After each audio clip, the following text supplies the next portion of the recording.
ยังแม่รถไฟต่ำมันดำมันมีดำไฟต่ำอันตรางกล้วยตำทางล่างอันตำมันยืงคือเกาะยืงจับมาแป้มาชมไปหน่อยเอ้าเขาปุ๊บเลยเขาปุ๊บเลยดึงน้อยบ่ไม่ใช่พ่อเขาลุกได้เขาแหล่ลงไป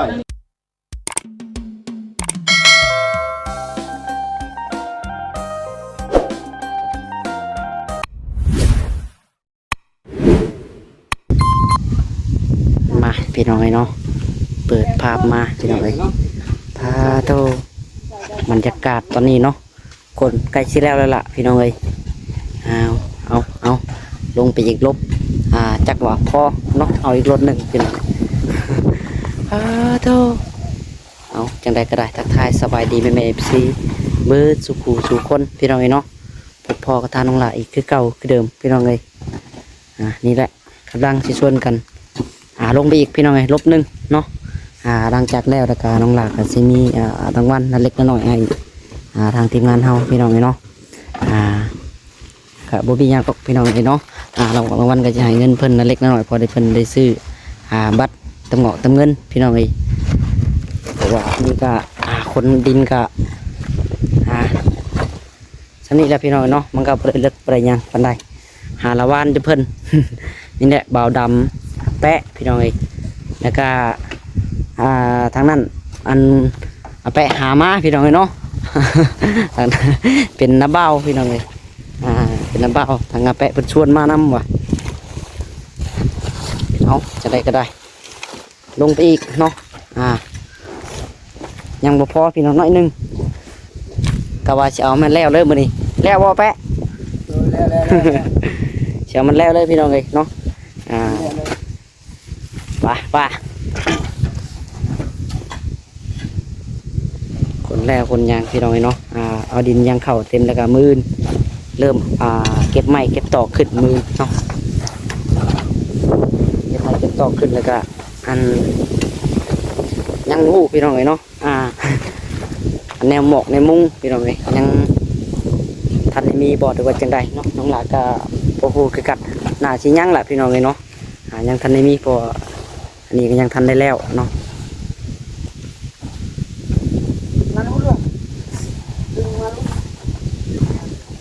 เสียขึ้นไม้ไว้ถ้าว่าในมุ้งยังทันมีก็เทพื้นพี่น้องเลยเนาะเอาดินแล้วแล้วก็จะเทพื้นต่อขึ้นไม้ขึ้นต่อแล้วก็เทพื้นต่อโอ้ยขี้ฝุ่นขนาดพี่น้องเลยปุ๊บแดงวัดเพื่อนมันนี่พี่น้องขี้เท่าตัวไปส่วนเนาะมันเป็นดินแบบคล้ายๆแบบขี้เท่านี่แหละมันปุ๊บเลย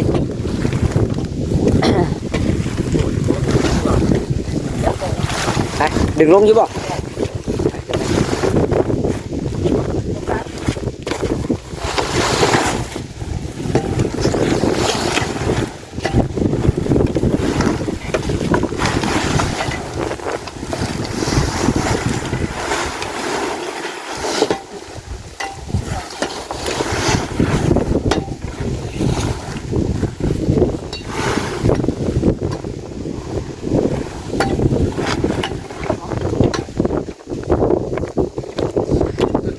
หัวใจเป็นวิน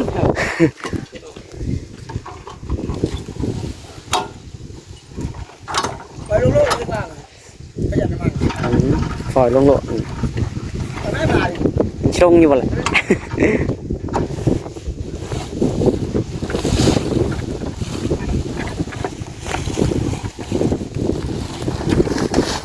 ใส่ปูข้างในปูก็ได้ที่ปูก็ได้ยำยี่อะบ่ล่ะคือว่านะเขาใส่ลายต้องในปูคือเก่าแล้วแรกไม่หลุดเอาสักรถจะยังไงท่านั้นลงไปแล้วเนาะรถหนึ่งไอ้สักรถหนึ่ง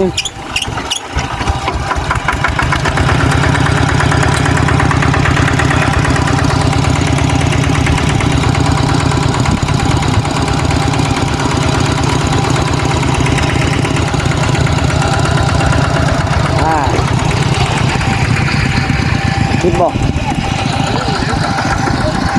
หอยโค้งเลยดำถอยคน คนก้นเข้ามานี่เอาตรงนี้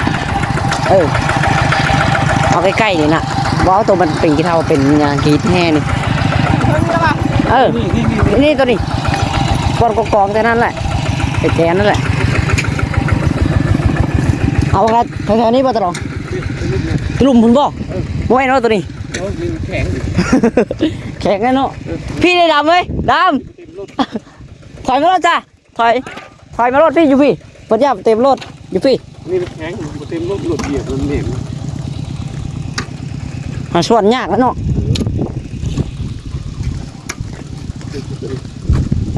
ตัวนี้แหละ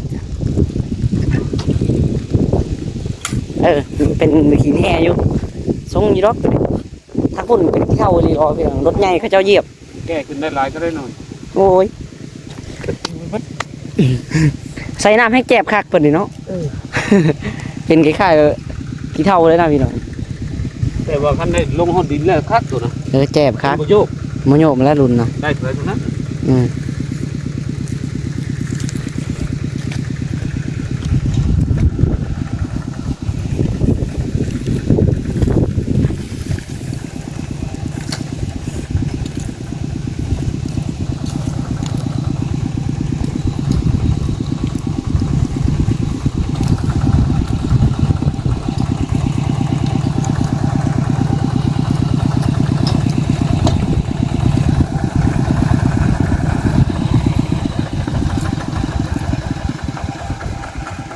เข้ามา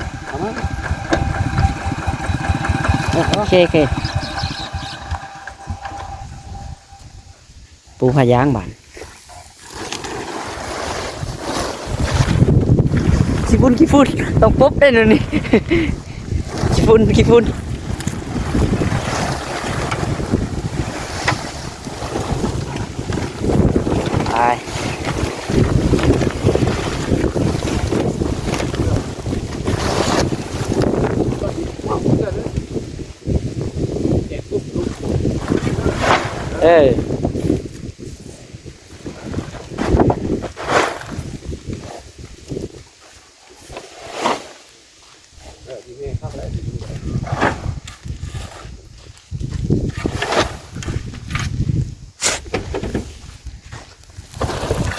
คันตัวนี้คืออยู่เนาะ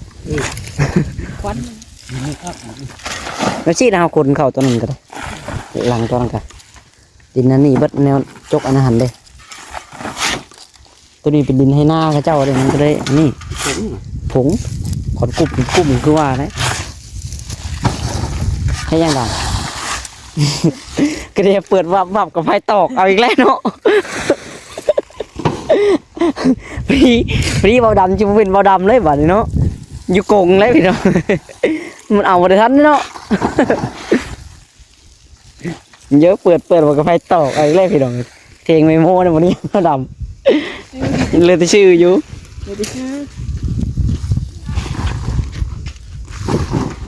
ใช่ไปปะ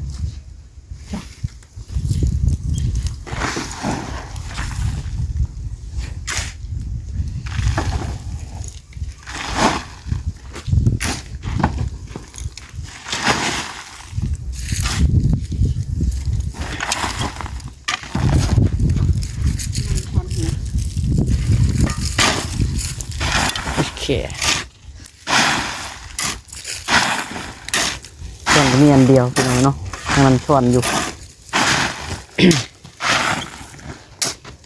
ไปจัดไปทางหลักกับคนน้ำเพลินอยู่พี่น้องเนาะหาก็มาจับกล้องอีกรอบหนึ่งอันนี้ก็สิเข้า5 โมงแล้วพี่น้องเนาะ4 โมงครึ่ง4 โมงครึ่งยังเว้นอยู่เนาะตะรองก็ชิเมื่อบ้านบ่มันนี่อ๋อเดี๋ยวคันดอกคันใดเพิ่นก็ยั่งอยู่พี่น้องเนาะจักสิแม่นมื้อใดจักสิได้ขึ้นไปเท่าเพราะว่าทั้งนี้ก็เร่งให้มันท่านบุญแน่พี่น้องเนาะที่ว่าเกาะออกมานี่ทางทำแม่เพิ่นว่าจัดการให้มันทัดบุญทันศีลว่าซั่น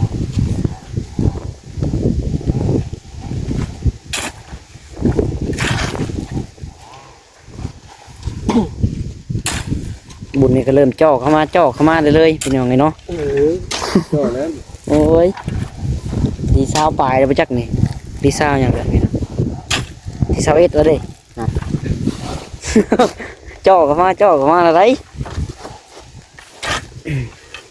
อยู่ฮอดวันที่จะ27ก็โยเนาะตีมาเป็นแล้วตัวอยู่แล้วพี่น้องเริ่มหานั่นนี่มาเตรียมพร้อมครบแล้ว จับนี่นะปวดตานั่นนี่นะ เอาเริ่มเอาเต็นท์เอายังมาป้าไว้แล้วกลางเต็มพี่น้องเติมหาพื้นหายังแล้วพื้นไผ่ยังทันได้มี หาพื้นหายังมาดังคำว่าสิใช้ท่านอะไรรอมันก็ โอ้บ่ไหวหรอก บ่ไหวพี่น้องเนาะท่านบ่ไหวเนาะมาทำพื้นเท่าไรเนาะพื้นเฮามันสิไหวกว่า เอาหนึ่งเข่าบ่ทัน แม่น มันนะ ทันพื้นไผ่แบบไหวเนาะเป็นพื้นไหวกว่าเลยพี่น้อง สามคนนั่งเลยเพื่อนเลย แม่นเด้ตอนเอามืออันคือเดือนยังพอแห้งแล้วเนาะไอ้ที่ยืนอยู่พี่น้องเอ้ยเพื่อสิอันหนึ่งซุกบ่ไหวพื้นเฮาเลยพื้นเฮาไปหาเนี่ยจากหลุมจากป่าพี่น้องดังดึงเข้าเฮ็ดงานได้อย่างนี้ทันมันลุกแห้งเด้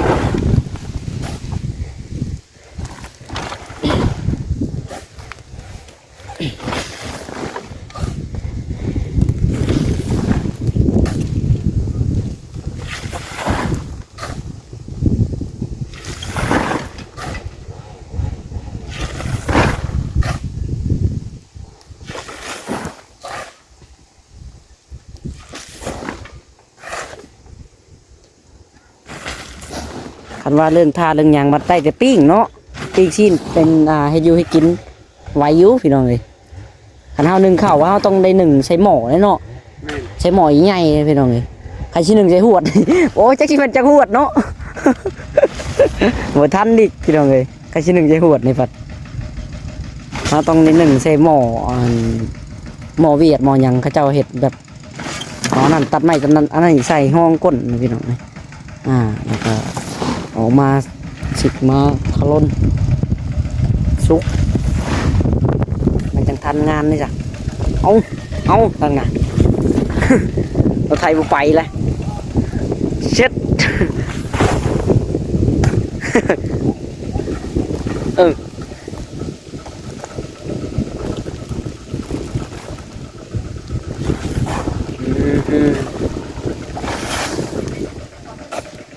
ทีแรกพี่น้องเนาะหาเพิ่นมาเห็ดดินเข้าซอยก่อน มีเงินวันนี้บ่มีเนี่ยอันนี้ให้เพิ่นก็หายเพิ่นพี่น้องเนาะทางน้องหลอกก็ก็เลยเด้เอาเงินจากบัญชีตัวเองนี่แหละพี่น้องให้เพิ่นพอเพิ่นมีน้ำจิตน้ำใจเล็กน้อยพี่น้องเนาะก็ได้ซื้อบัตรซื้อเบอร์ว่าซั่นสิจะโชคจะสูบแล้วพี่น้องเนาะ ไอเดือนกับไอเดือนเจ้าของพี่น้องเนาะบ่เป็นหยังเอ้าสุกกันนะอุ้ย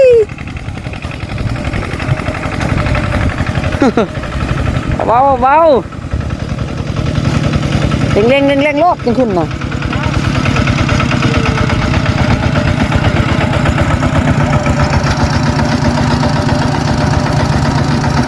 โอ้จังได้เอาส่วนบ่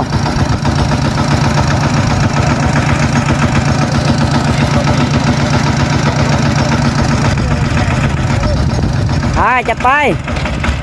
เร่งมันดับได้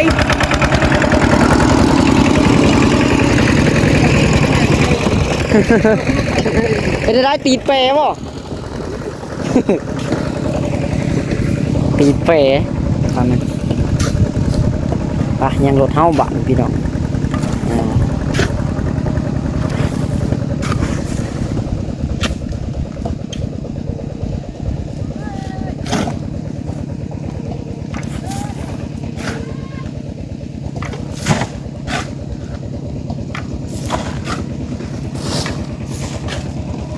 อย่างดีแตกบ่ครับโซ่มือติดรถ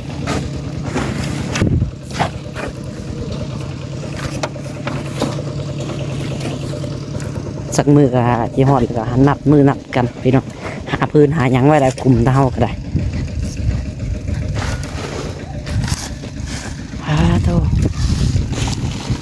เจ้ามีอยู่ประจักษ์เนาะป่าอยู่นี่เนาะปีงมีเนี่ยตลอดไหมปีงข้อมหลายนะปีงหลายก็ได้น่าเอามาลงมันนั่น ยังบ่ทันจิแจ้น้ำจ้ำพอได้น้อยเดียวสินะ มัน ลึกที่ตุ่มลง ขาดเลยเนาะตีนเขามา อ๋อตัวแชมพูมือก็มีร้อยดื้อดาวมันอยู่ปุ้ยพี่น้องเอ้ย ปีเข็มหลายปีนี้น้อยนะหลายอยู่เลย ควายควายลงด้วยควายลงพอดีเอาอยู่นี่ไปต่อน้องนั่นแหละบ้าน โอ้บ่อยากให้ลงเลยปล่อยแม่ก็บ่อยากให้มาแม่ปานใดได้อยู่นี่ แม่มันก็เป็นเอาไปต่อให้น้องนั่นน้องแหละบ้าน บ่แห้งเนาะ ลงใกล้ห้องพระบ้าน ขัดปีงหลายเลยเนาะ ถือบ่ได้กินป่ะ ย่านปีงแล้วเนาะอย่าไปใกล้มันขันใส่มองก็สิบ่กล้าลงบัดนี่เนาะ นำมันทำเลิกอีกเนาะจะขี้เล่นมาได้เจ้า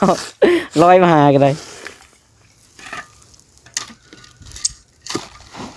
มีแต่บอกทั้งแม่จักว่าทั้งแม่บ่ฮู้จักแม่ก็บ่ฮู้จักว่ามีปิงเอามาใส่เบ็ดกบมาเนาะ เสียเบ็ดกบ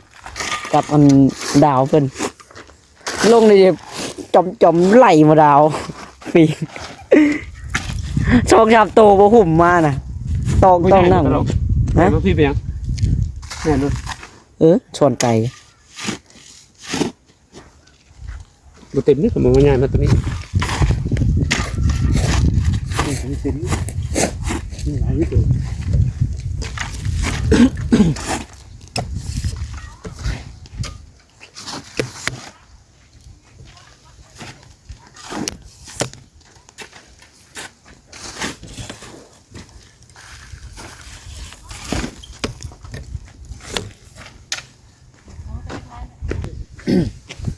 ถอยบ่หลุด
เปลี่ยนไปดับกี่เท่าได้ดับตัวนี้นะ เท่าแล้วแต่บุกโตนี่นะแต่ย่างได้บ้าน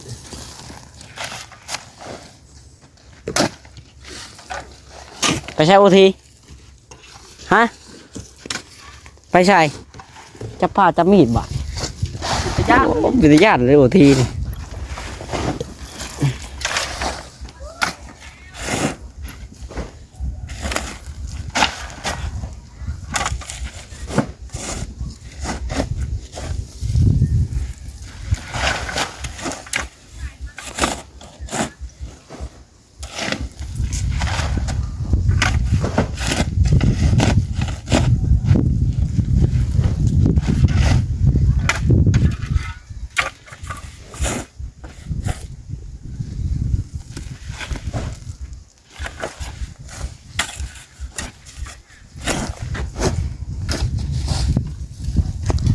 ไปโอเคบัดนี้เต็มแล้วพี่น้องเอ้ยเรียบร้อยเนาะ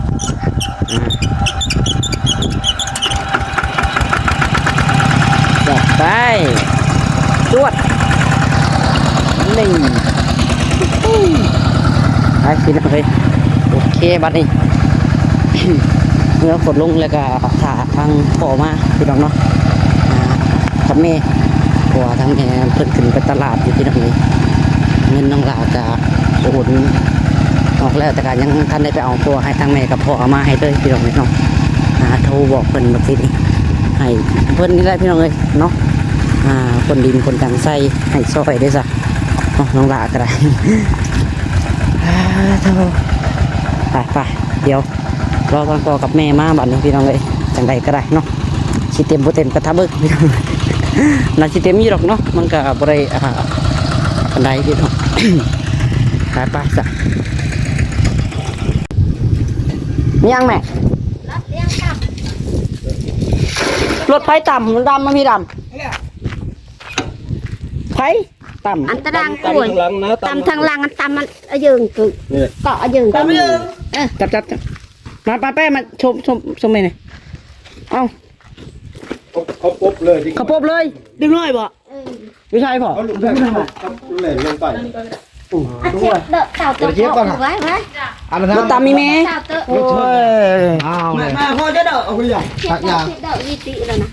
นี่ เทียบป่ะ เจ็บอันนี้ งูบดจุดตำงูโบโบใส่ งูผู้บ่มบ่มันแฉกงูมาแน่ แล้วพอเราบริเบกพอเวกในเดียงหนา แรกนาเดียวนึงเขาก็มาตำตีน แนวแหล่นี่เลยบนใกล้ลานมันตอนนั้น มันจะ แล้วมันตัวสุดท้ายอยู่ถึง เอาเขาตำแล้วเขาปบเลยพ่อ ตามเขาเจ้าลูกได้เขาก็ไปเลยเขาว่ายุดก้อนว่ะว่ากันก้อนว่ะว่าจะกำลังพวกนี้กำลัง เจ้า จับ มัน โทร เช็ค ศัพท์ ออกมาหาตายช่างเช็คไม่ใช้พอจะวันนี้เช็คน้อยเดียวนึงเจ้าแล่น้ำลังประมาโคมเอา ไปเลย อ่ะเถอะเด้อยาหนูเอาคุยกันระบูนแน่เด้อมาชุงเอาปานน่ะ ยาเคี้ยวก็ได้มียาเคี้ยวอยู่ อัน ไป ตะเบิ่ง ตามอยู่ใส่ ยาเคี้ยวเล็ก คือแข่งบ่พอ แข่งกับตีน ไปสักยา สักยาว เจ็บอันนี้ก็ยาก่อนจะมา เจ็บนะมาแล้วปวดได้แล้วนะ อันนี้ก็ปวดอยู่หนุก บ่ได้ล่มบ่ได้หยังบ่แม่ ๆไม่ได้ล้ม ใครแล้วไม่ได้ลมมันลมเจ็บตัวตำตัวบนนั้นน่ะ คือชีอันนั้นเขาไม่ตึกแขนในเจ็บนี่ เขา ตามตัวที ตำตัวตีนนี่นะ โยตำบ่ว่าปบเลย เป็นแนวคันน้องเบอร์ฮะ เล่น ตำเลยจะปบเลย มันยิงนะสัน โทษแล้วโทษเขาออกมาว่าขณะเขาออกมาเขาก็หอบไปเลย จะคนผู้ชายหรือผู้หญิง ยิงเด็กน้อยชอบคน ผู้หญิง เออ รถไปได้แม่ไปไปบ่ คนด่า Honda คนดาไปคนหน้า เลยเด็กรถจ้อยเด็กไทยบ่ เจ็บไทยเจ็บไทยเงินอะไรไป 406ในสายตามตัวข้างหน้าก็406เลย ปลายมั้ยมีปลาย บ้านของเขา 5 406 540 อืม เจ็บเนาะ ยังนำเบิ่งว่าจะบนบ้านไหน ลงใต้ไปเลยบ่ เอามาเบิ่งแล้วนำเบิ่ง ฮะบ่ทันดอก ทันดอขับถ่ายไป ให้พอเจ้าเขาว่าไปช่างปัญหาตัวมาโคมเอาหมูปัญหาแม่แล้วคันออกกลางทางคันนี้รถใหญ่มาอย่างเพราะว่าบ่ได้ซึ้ง บ่ได้เสียงเขาก็แล่น เล่นแคมแล้วบ่ได้งูตัดหน้างูใหญ่นั่นงูนั่นแซกออกหน่อยนึงแล้วพอดีจุเพิ่นมาโคมโลด งูโอ้จะรถมันแวกอะไรยังนะ งู นี่เป็นเงินบ่แวกเขาเจ้าก็ซนรถเขาเล่นไวโอ้ก็เล่นซ่า คุณแหลมชาคุณแหลมไฟมันตั้งใจมันก็ชนแล้ว ซนแล้วมันไปสำนั้นต้องซนเขาโลด แนวมันนะกูไว หลังมันเล่นมันหลังก็เล่นเข้าใจอีหลี บ่เห็นว่าหลดเนาะ อ๋อ ก็เล่นเอากลางทางเต้นเล่นไวกันละแต่ว่าแล้ว อะไรก็รถไปเนาะกุบรถอีคุยก็ได้ดมเนี่ยจะตะวันเปลดม โย โอ้มันต่ำเนาะ มาต ต่ำทางหลังนี่ต่ำทางข้างเลย โอ้จับพกอันนี้จำได้อยู่เจ็บหันตามทางขาอย่าเจ็บเลยละเขาไปเจ็บเขาเป็นคนหับเอาเลยเจ็บ ต่ำทางหลัง หลังมันแค่นี้เจ้าขึ้นได้ ตำปรีบนเหยียบตะเบิ่งเนาะ เดี๋ยวมันเหยียบหลัง ำเอ็ดเดินเต่าตัวโพก่อนตีแล้วนะ ผมซักยา ขายาว เรียกยาก่อน ยาน้ำต้มพก แล้วเก็บเคนตามเคนที่เคนน แค่นี้เขาจะหน่อยนึงเขาจะเจ็บอันนี้แหละ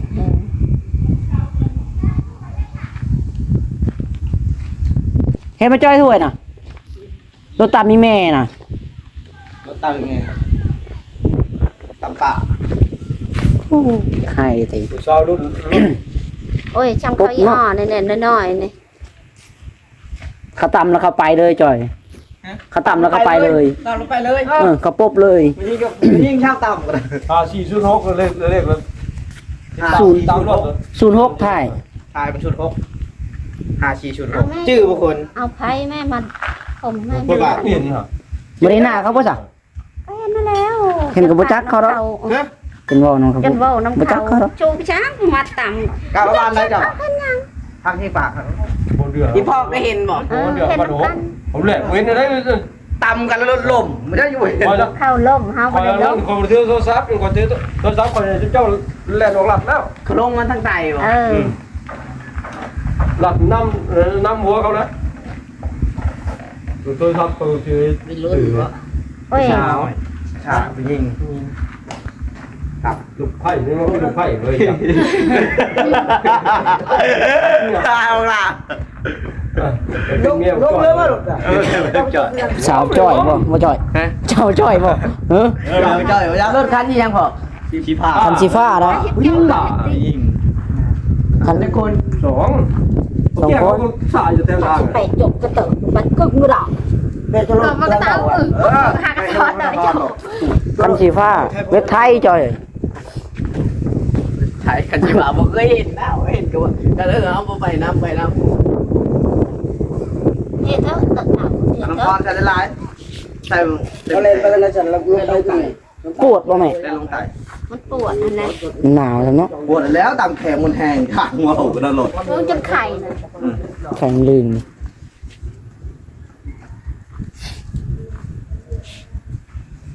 คำเจ้าคำเจ้า คมลงมันพรคมลงเลยโตเลยคมลงชาวไป ไข่เลยนะ โย่นี่แข่งมาหัก ไปเลยเนาะ แข่งฮักนี่ เขาปบเลย ถึงกันทางหลัง โอ้ย แบบมีแนวฮับใช้การฮักแข่งมีแนวฮับที่ต่ำ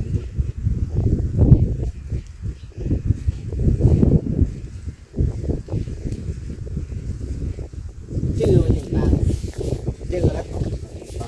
เสียงเนาะ แต่ขนมตำกันเขาโยกชนไก่กันว่ากันไล่ยังไงป๊บยุ่ยไว้ที่สุด ตามแล้วเราปบเนาะอย่าให้ปบอยู่ค่ะว่าเห็นเนาะจ้อย ให้มันพอยไปดัดเนาะเดี๋ยวเอ็กซ์เล่นนะ